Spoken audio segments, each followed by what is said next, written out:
Saturday night, and it's all right for podcasting at a distance. Again. Shitty. Here we are. I don't like that, but separated. Stupid code red. I know, code right? red. So this is Jas and Sher. And from the bedroom. all the way no from caves. All the way from Los Angeles. It's Giving Up the Ghost. Ghost. Just kidding. So it's Saturday night. We're lining up an interview, and we're just waiting for our guests. We're going to speak with SPA, which I believe stands for Steinbach Paranormal Association out of Steinbach, Manitoba. Excellent. They are more than excited to speak with us, as we are with them. Spread the ghost love, as we like to say. Mm-hmm. And so it's been a difficult week. Interesting. As of today, I mean, we're not going to get into the politics of life because no, we're not. That's not what we're about. Earlier today, we had an interesting interview with Chris Rakowski, who is our infamous ufologist here from Winnipeg. So we're going to be editing that. We got to speak with him on two things: on UFOs, of course, and also on Hamilton House. He is quite the expert on that. The very first episode, right? Yeah, it takes it full circle. So that's going to be on our 100th episode share. 100 that's coming pretty cool. up. 10 more 100. Episodes. Yeah. I wonder how many hours of talking that works out to be. Actually, I do know. We're just under. Do you know? Yeah, really? I do. We're just under 70. Jeez. I know. I mean, because we edit and all that kind of shit. So. Well, yeah. I know. Mind you, the stuff that we don't record, you probably have to double that because there's probably just so much time talking without recording. Like shit. Like pivotal. There's been so much since we last recorded. There's been so much pivotal stuff because since we last recorded, we were just about to go on TV. Yeehaw! Yeah, TV. Yes, that is true. I guess we could on do the boob tube. Shout out to, because it was for Halloween week. Halloweeny week. Yeah, so we were with CTV Morning. And was Global. And then Global. Kaylin on Global, I remember that. Yeah. And then we had a nice little chat with Hal Anderson, CJOB Radio. Thank you, Hal. Awesome. Yeah, thank you. Appreciate your time on cool. that. Yeah, that was pretty cool. That was fun. Got a lot of feedback on that one too. Everybody I talked to, they're like, "Oh, I heard you on CJOB." Yeah, I know, that's so funny. Yeah, I know friends, cousins, I heard you. My mom heard you too. I know, Why didn't you say anything? I'm like, I don't know. Ribbit. You spoke. You did all right. Yeah, I know, but still, it was fun. So something different. And from that, we had just the month of October put us to 1,149 downloads in 1 month. That was pretty freaking awesome. That is good. That's excellent. So if you're new to our podcast, yes, we drink and we swear a lot. We're pretty yucky.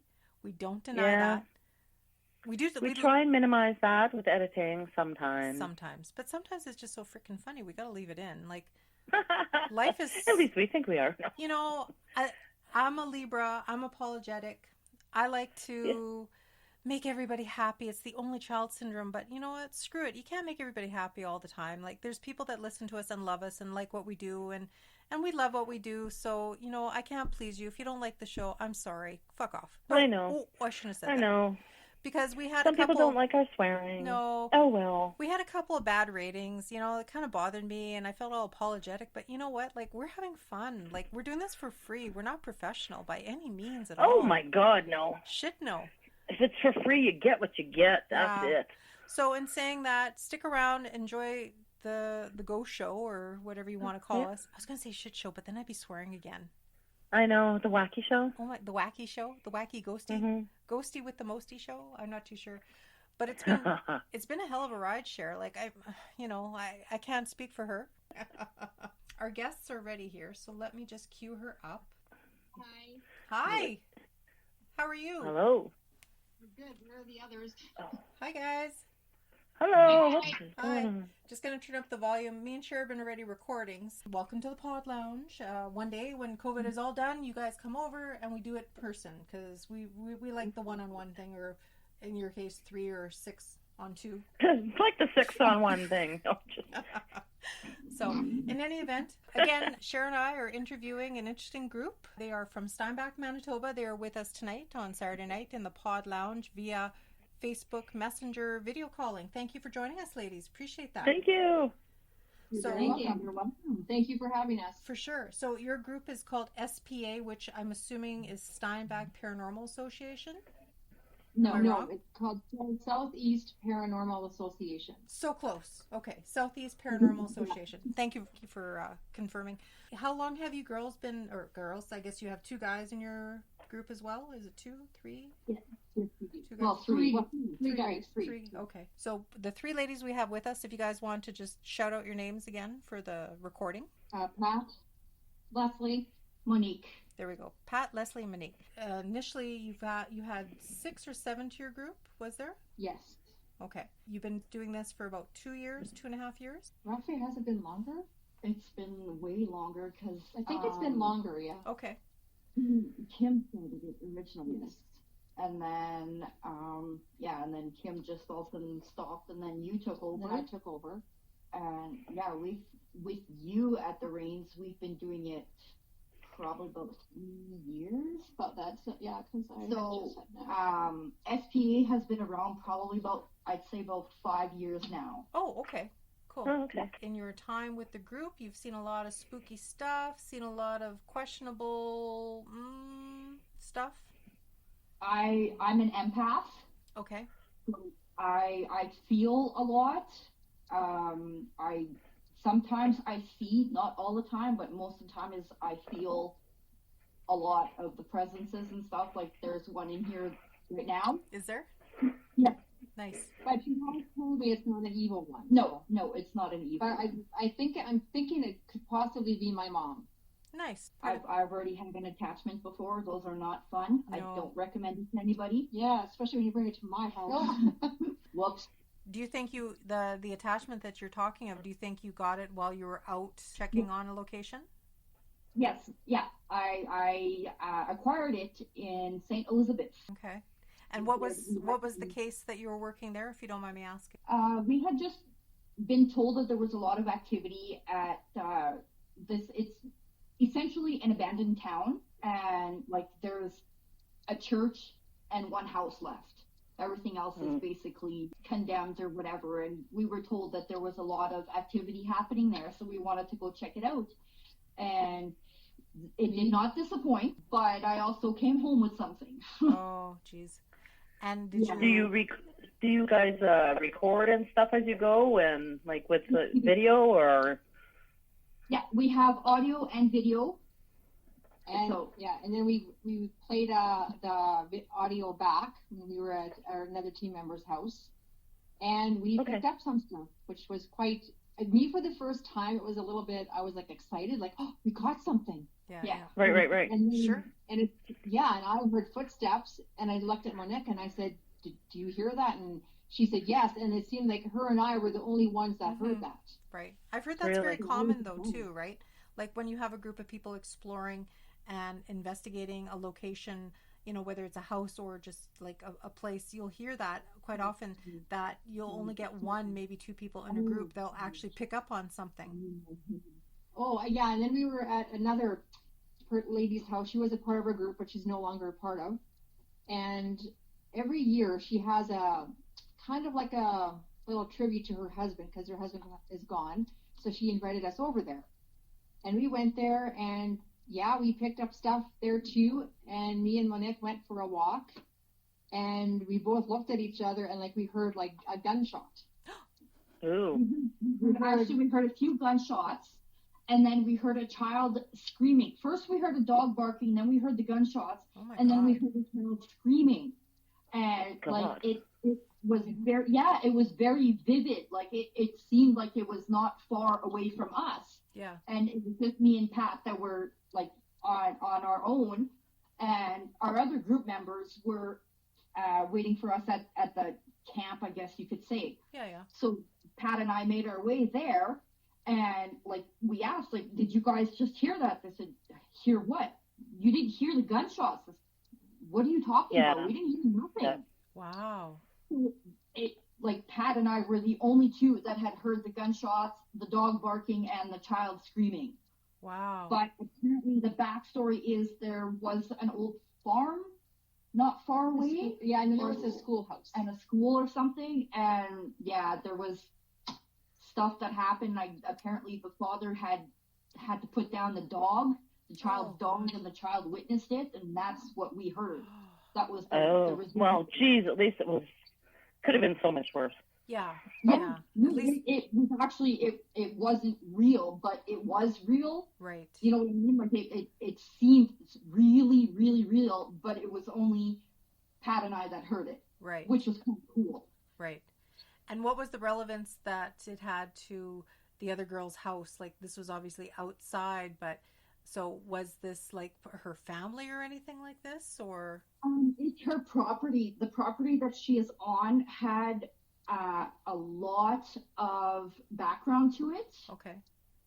And she has, like, every year on her wedding anniversary, she has a little bonfire party thing to commemorate her husband, as Pat was saying. Mm-hmm. And there's a lot of activity. Like, she has recorded a lot of anomalies. She's recorded a lot of noises. She's caught figures and stuff like that. And I've actually caught a few figures off my camera, also taking pictures at her place. So.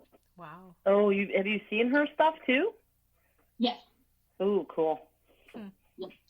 So when you go out to a location, how much information are you normally provided for by the person that's asked you to come out for help? Like, are they forthcoming? I mean, not to say that you would be scared to not go or investigate. I mean, I'm sure there's a lot of stuff that's a little unnerving, right? So, I mean, when people ask for your help, I mean, obviously they're at their wits' end. So they tell you like the full story right up front. I mean, you want to know what you're going to expect, but at the same time, like, I'm sure there must be stuff that still catches you off guard, right?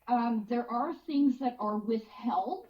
Okay. Just because they know that there is an empath part of the group, so they like to withhold things to see if we're legitimate, right? If we will pick up on certain things. And I've picked up on a few things that they said. Cool. That they withheld from us just to make sure that we were real. Okay. So okay, that's good. And I would think that they would, because I would do the same as well, like that they don't withhold something really bad, right? Like, because I mean, you don't want to put yourselves in peril is what I'm saying. Yeah. Like your attachment, right? Yeah. You know, how do people find you guys? Like, how do they reach out? Like, just Facebook or? Facebook. We have a Facebook page, and they reach out to us. Or in one case, one client of ours, she had put stuff on her Facebook page that she had been experiencing in her home, and I private messaged her. Okay. Yeah. Who we were, and what we were about, and if she would be interested in having us come in to investigate what was going on in her house. And she said absolutely. She was all for it. Because I mean, I think the person, okay, not Sherry. She probably is going to shake her head. I think she knows what I'm going to say. I'm not saying that end of the province is a little bit more. Oh, sorry. Oh, she said the table is shaking. The table is shaking right now. I don't know who's shaking it. I mean, I haven't moved. Oh. Like somebody is shaking. Interesting. Well, I know it's not you, Kevin. You're way over there. Yeah. Oh, okay. Well, we've had that happen before when we speak with people. Like, things start happening when we talk to them. Actually. Oh yeah. Yeah, like, I don't know. It's just us. We're creepy. I don't know. Like, whatever. You have a lot of activity around you yourself. Yeah. Oh yeah. Lots of weird shit. Yeah. For both of us. I know. Yeah. I mean, okay, like what I was going to say before was, trying to get the word out for you folks and stuff is a little bit probably more trying with being where you are. Like Steinbach, the SouthEast, like we know that corner of the province, right? So, I mean, you're going to get a lot of people like, oh, I don't believe in ghosts. Like they could they could see books levitating in front of them. It's like, yeah, I don't know what that was, but I don't believe in ghosts. You know what I mean? So it all depends on how open-minded. There are some people, even though they're Christian, they are open-minded to it. And there's other people that, as soon as you say ghost, they automatically think of the demonic, and that's all they affiliated. They don't believe in spirits. And I've had this discussion with a few people, and I'm like, well, do you believe in the afterlife? They go, yes. Well, all it is these spirits can't go to the afterlife because they have unfinished business, or they have the mannerism in which they died is foul, and they want justice to be served. Yep. They can't cross over until their work is done. Right. And they're like, oh, what about the demonic? And I explained the difference, and they're like, oh, and this was a preacher's wife and a couple other people, and they were like, oh, we didn't know there was a difference. Yeah. So so they're pretty open to it then. Saying is that I was in the back of the room. Yes. And there was nobody there, and these doors only work on electronic mechanisms. And all of a sudden, the doors opened. Not once. Happened once in the summer, and it happened once in the winter. And I walked around the whole entire back, and there was no one there. And when I explained it to my managers, they said, "Well, you know, we can get you into we have a program we can get you." So I said, yeah. okay. There we go. Yeah. He said, "Well, there's scientific reason behind it." And I said, "Well, if you can explain it, I'm willing to listen." But they didn't want to tell me. Yeah, that's what happens. Yeah, one thing you have to remember too is they were people. They were alive at one point. Precisely. And and they just want to be heard. They want help. They want, if it be to cross over or whatever else they would want. They just want to be, like I said, they want to be heard. Yeah, and sometimes they just want to be acknowledged, really. Like, I mean, we've said that before. We've learned so much from people like you. We don't know anything. We're just, we're the wanna believers and stuff. We're optimistic skeptics. That's what me and Sher call ourselves. We've learned so much from you guys. Like, all of you experts or self-taught experts. And I mean, what we've come to believe is these people, like, still people. They're dead. Yeah. But they're still people. Yeah. Like, I mean, energy never goes away. It's still here in some form or another. So, I mean, you can't say that they're not here in one form or another. Mm-hmm. But anyway, without us ranting, that's just kind of like our take on it. But yeah, so, I mean, I guess you would have your work cut out for you. But, I mean, at the same time, you have people that approach you if they know what you're doing and, word of mouth kind of thing. I guess they'll seek you out, especially if they were in denial before.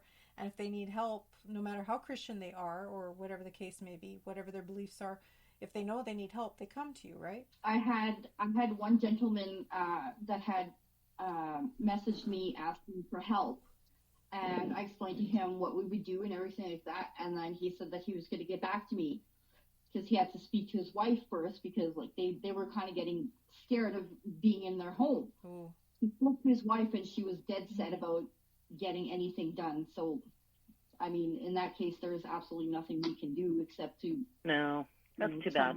Try and give them like prayers and stuff and things that they can do themselves to try to stop the activity or slow it down at least. Right. Yeah, one particular I actually read in the paper about, it was a place in Winnipeg that they had said that it was haunted.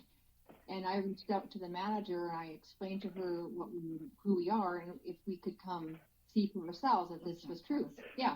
And she agreed. She said, "Yep, you're more than welcome to come." So we did. And yeah, we picked up stuff like the door. There was one point there was a door that was opened and all of a sudden I heard a bang.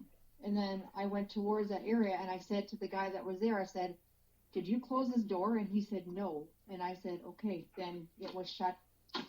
Spirit shut it. Screaming like the banshee. The banshee, yeah.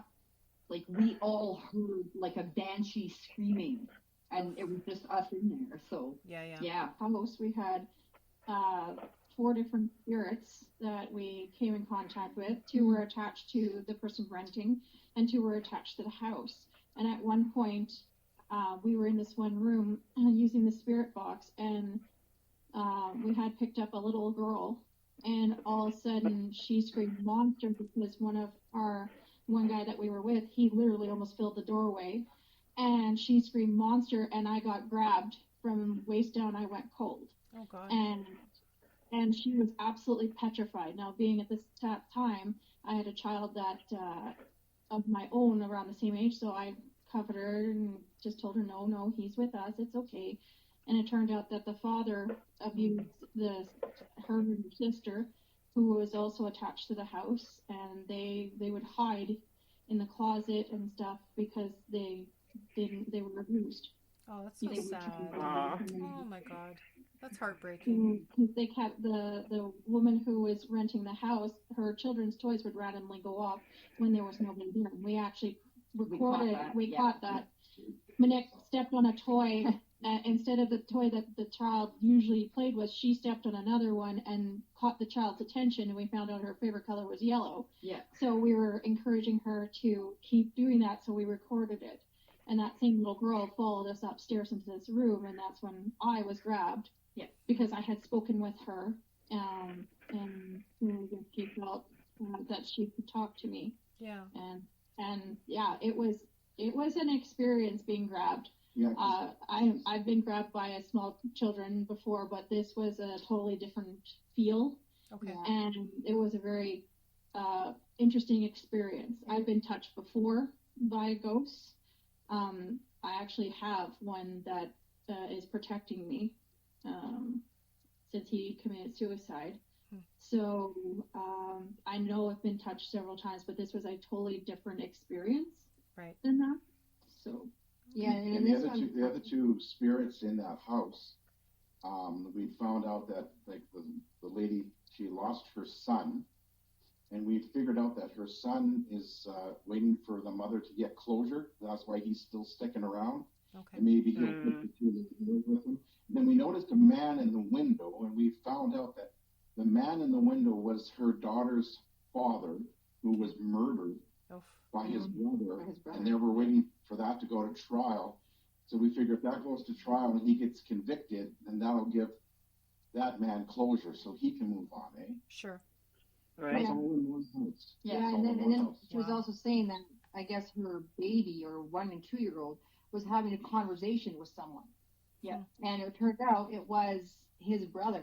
Like his brother would come talk to him and visit him and like kind of like protect him, and they were like there was a bond there between the two of them.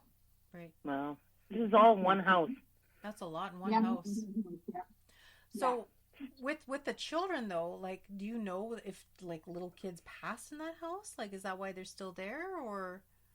Yes. Really? Yeah, we usually get a lot of the information before we enter a home, just so we know kind of like the foreground to know what to expect or possibly expect. Sure, of course, yeah. Right. Oh, that's sad. That's a sad house, man. Holy. Do you know like how? A lot of times we don't have a lot of the information, and things just start happening. Yeah. And even the current owner doesn't know about a lot of the stuff, but then with asking questions and stuff, it comes out, and then they're really intrigued also. Right. Like with the kids that passed, so they passed in the house. What did were they murdered? Like what? Unless it was so long ago, you know, there was like lots of childhood illnesses that would kill. But we know that they were afraid of their father, and that abuse did happen, but they really weren't forthcoming. I mean, there were 6 and 7 that were talking to us. So I mean, you can only get so much out of them because they were very traumatized, very not sure how much they could trust us. Yeah. Because they've already been having trust issues with an adult. Yeah. So I mean, it's one of those things that we may not know everything about that situation, but from the pieces we could get is where we came up with like they're afraid of a man. Right. And a significantly large man. So because to a 6-year-old, somebody who we would see eye level is like huge to a child. Oh, of course. They're monsters, yes. For her to scream monster and grab, that means she is fearful somebody's going to hurt her again. Right. Yeah. So you're just trying to comfort. I'm like, I've never comforted a ghost child before, but hey, I'll give it a shot. That's right. If you want me, I'm here for you. Yeah. And I'm like, I don't even normally touch the head. I can't even figure out kind of where the head is, but we'll go for the ballpark. You just do what you can. You soothe them verbally, and you just tell them it's okay, and just did the mother thing, and she calmed down, and she did talk to us a little bit longer once we got him out of there. Yeah. And it was really interesting to have 4 different spirits in one house and just piecing together how each one had their own individual story, right? And how it correlated, with the person who was renting as well as the house itself, right? And the house is like, I don't know. But I can see some houses I don't think should be inhabited after. You know what I mean? Right. Yeah. See, but a lot of times like sometimes it could have happened a long time ago and it was never really disclosed. Sure. So, that's right, and it just sort of like keeps on repeating itself, the same sort of crappy kind of either luck or just feel, or like it has its own sort of spirit about the house, you know what I mean? I know that there's this house. I'm not sure if it's still there anymore, but like it's funny that you're describing this because I knew that of a house my dad used to tell me, and it was on the was it Highway 212? It's just after you pass La Broquerie going into Steinbach, and it was on the left-hand side. I don't think that house had a lot of problems. Can I ask you? I can edit this out, but can I ask you the house that you're referring to? Which town was that in? Steinbach. It was right in Steinbach. Yeah. And the house that you're speaking of was on the 210. It's no longer there, right? No. You know which house I'm talking about? I just got chills. Holy shit.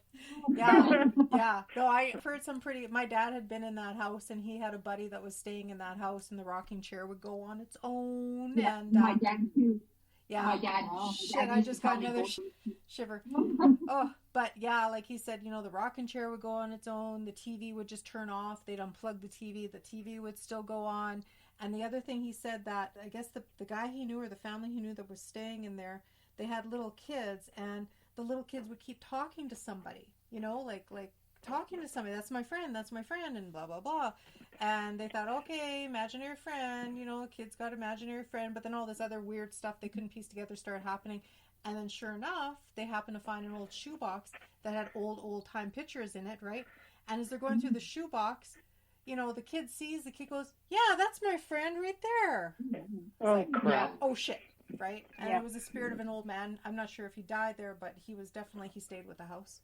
They've died at said location. Sure. It could be that to them it's their house, and they've been in it so long that they don't want anybody else to change anything to take it over, because they still feel it's theirs. And that's why a lot of places have hauntings where during renovations especially. It's the renos. The renos, yeah, they always bring them out of the woodwork. Feel like you have no right to change it. Well, that's right. It's not what they remember. They want to remember what they loved, And then if you start changing shit, it's like, this ain't my house. Put it back the way it was, Yeah, don't touch my shit. It's, like everybody wants to be able to relate to something. And then what's the point of coming back if they can't have the same wallpaper on the wall, or whatever it may be. We've found that just from people that we've talked and stories we've shared. Me and Sher, we always, as soon as somebody tells us, we lived there for 10 years, everything was fine, and then all of a sudden, it's just like... Yeah, we started to do renos, yeah. Yeah, and it's like, oh, well, okay, there you go, Yeah, like, that's just amazing. Oh, that one house with the 4 spirits, though. Oh, so did you have any resolve for them? Did you have any answers? Were you able to help? Do you have anybody, like, I know, Monique, you're an empath, like, can you help people cross over? I have done that a few times, yes. Okay. It's not the most pleasant thing that I like to do, because it's very, very emotional, and it does take a toll on myself. And it's just, but I have done it where people have actually crossed over, because I have been very informative with them and helped them understand that they are no longer needed here, and that everything here is now okay, and they can just go and cross over and be finally at peace. Right. Yeah. Yeah, that would be really hard. So yeah. And then when you're going into places, do you have some sort of protection? Do you do a cleanse, like before and after? Like, how do you approach it when you're going into a place? I myself, I have a specific protection spell that I use just by myself, and then we have some as a group that we say. But because I am an empath, I protect myself a little bit more, because I am more susceptible to attachments and stuff going wrong, and like getting, I get sick a lot. Like if I'm in the presence of a spirit that is trying to manifest or something, I will get sick, like almost to the point where I will throw up. Wow. Oof. Yeah.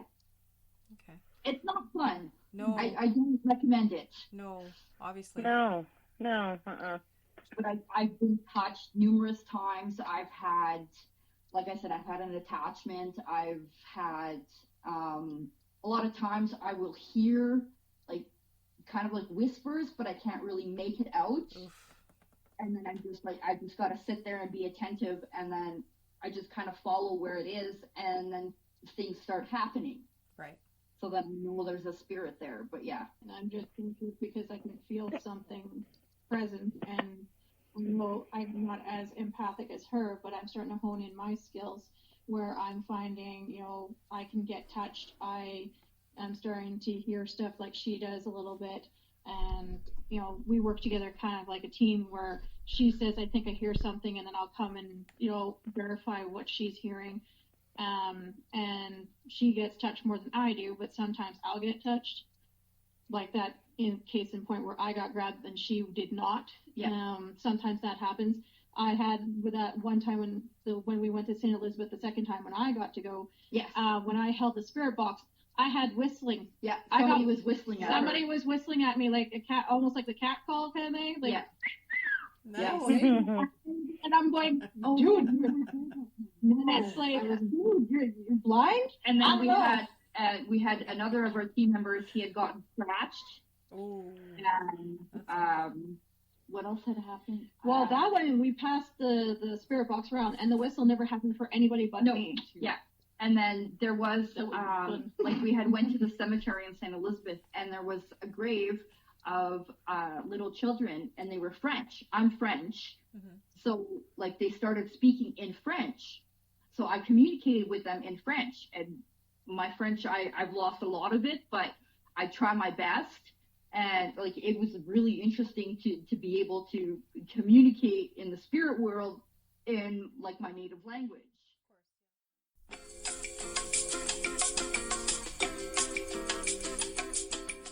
That was part 1 of our interview with SPA, Southeastern Paranormal Association. So stay tuned. We will have the second part to their very interesting interview in about 2 weeks' time. So thank you again for listening. And as always, live every day like it is your last, but never give up the ghost.